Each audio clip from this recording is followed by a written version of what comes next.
Praise the Lord. இந்த ஜூலை மாதத்திலையும் கர்த்தர் உங்களை ஆசீர்வதிக்கணும்னு சொல்லி நான் உங்களை வாழ்த்துறேன்.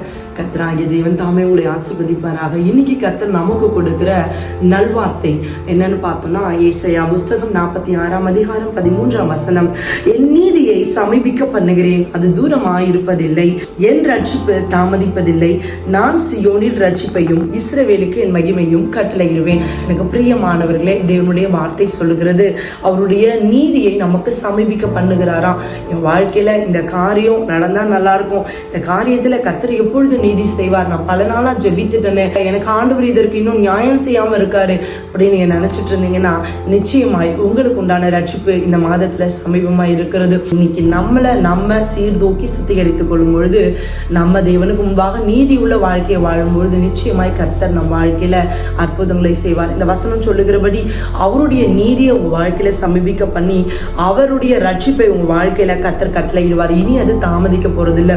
கர்த்தர் சொல்றாரு, இஸ்ரவேலுக்கு என் மகிமையை கட்டளையிடுவேன் என்று.